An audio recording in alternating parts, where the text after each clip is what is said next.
As the powers of Europe began to grow and expand throughout world history, colonialism became the forefront of this expansion. Over time, almost every non-European nation became a colony of one European nation or another at some point.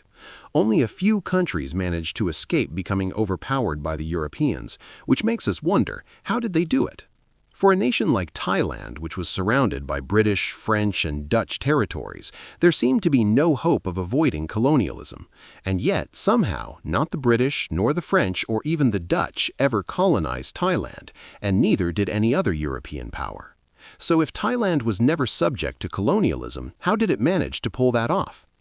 There are a few reasons to explain why no one ever decided to colonize Thailand, or, at the time, the Kingdom of Siam. Firstly, the Brits and French in particular were actually a bit relieved to have some buffer territory between their colonies. With Britain now possessing Malaysia and Burma and the French taking Indochina, the two European powerhouses had found themselves only separated by the land of Siam. Without it, both sides feared potential border disputes and therefore were excessively hesitant to take the kingdom for themselves. The Netherlands had also entered the region when it colonized Indonesia, and although this buffer state wasn't necessarily needed for them since it was not between Indonesia and the other colonies, the general state of peace that it could help maintain in the area was still a benefit for the Dutch. So this established an immediate reason for Siam to remain uncolonized from the very start. Secondly, the Siamese kings, especially Chulalongkorn, realized that in order to avoid colonization, they had to transform their political system into a more Europeanized version. This became a massive nation-building project that led to the modernization of today's Thailand. An important aspect of this project was map-making. The Siamese realized that the Europeans put a lot of emphasis on knowledge, especially topographical knowledge. The Europeans used maps to define territory that they ruled, and when borders were ill-defined, they used this as an opportunity to take the land. Also, the concentration of power was important. In the Siamese mandala system, power wasn't well defined. Local rulers maintained a high level of autonomy in different regions, and that could have been a problem for the whole kingdom. After this problem was realized, a standing professional army was introduced. This shows the unity of the kingdom, and it gave the king more power to control the local rulers. The concentration of power became a beneficial advantage in the fight against Western colonization. Another important factor might be the transition to Europeanism. In Siam, the royal family set a fashion for admiring Western things. Cars and other European things were imported. Chulalongkorn enjoyed being photographed in Western clothes, and he sent his sons for European education. Still, there was a brief period of concern that may have led to a change of plans, if not for the eventual outcome. Counterintuitive to the presence of Siam as a buffer zone, pretty shortly after the arrival of the European colonists, a war broke out between the French and Siamese. The Pak Nam incident that happened in 1893 can be seen as the culmination of this conflict.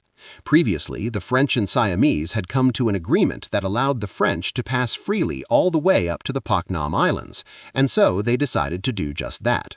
Having already anchored a gunboat at the French embassy in Bangkok, France wanted to send a second gunboat and an aviso up the Chao Phraya River to meet with the first ship.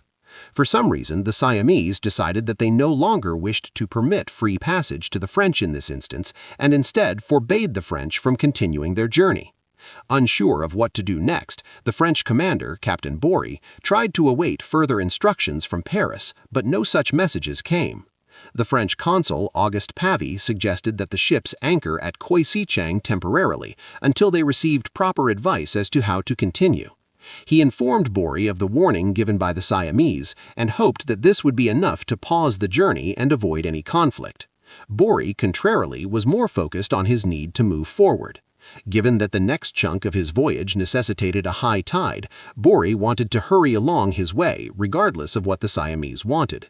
And so, gaining support from Rear Admiral Edgar Hume, Bory chose to go forward and ignore Pavy's advice. This, of course, did not sit well with the Siamese.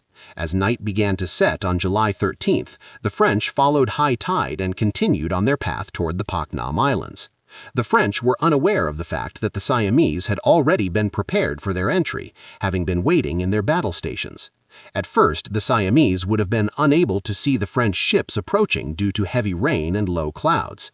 It wasn't until the rain had let up that night that the Siamese caught sight of the boats as they passed by a lighthouse. For now, there was no action taken. The French ships were not in range of the Siamese guns, and the former was obviously not intending to fight the latter first. But once the gap was closed, the Siamese shot off 2 blanks to see if the French would heed the warning. No response came, and the ships were still moving forward. So the Siamese now fired 1 more live shot to trigger their gunboats to open fire. The French engaged, firing back with their own shots, which caused a wave of chaos to wash over the Siamese defenders. With both the fort and gunboats being commanded by newly arrived Danes who spoke not even a lick of Siamese, the ability of the Siamese to quickly fire back was hindered. According to one witness, the Danish captains on the Siamese ships ended up having to run back and forth between the bridge and the guns, which they would have to fire themselves.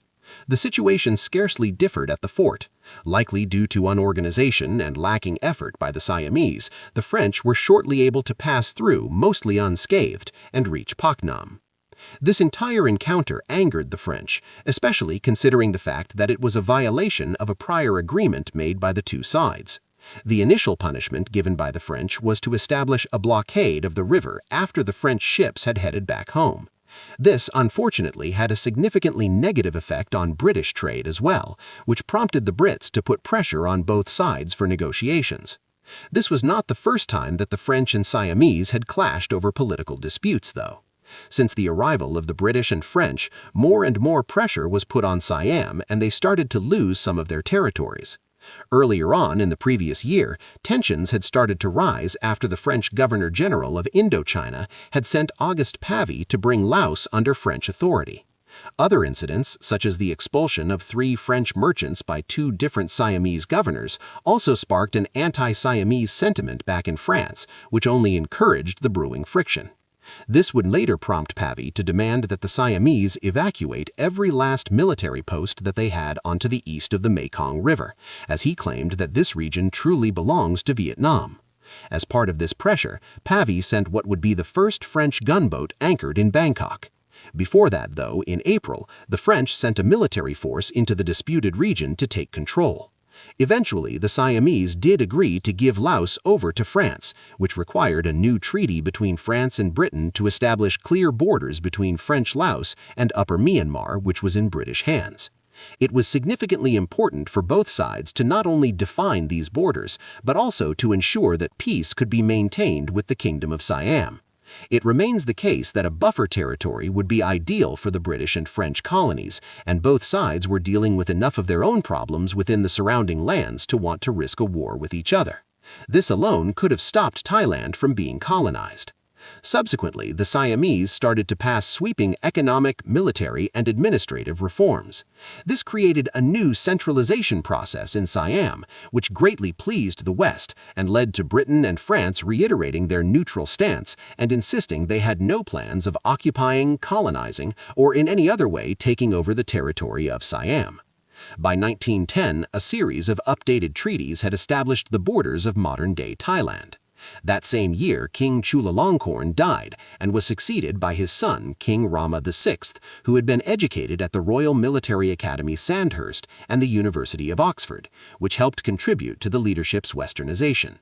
New education systems and schools were opened, the Gregorian calendar was adopted, and even societal changes were encouraged in order to better match the West.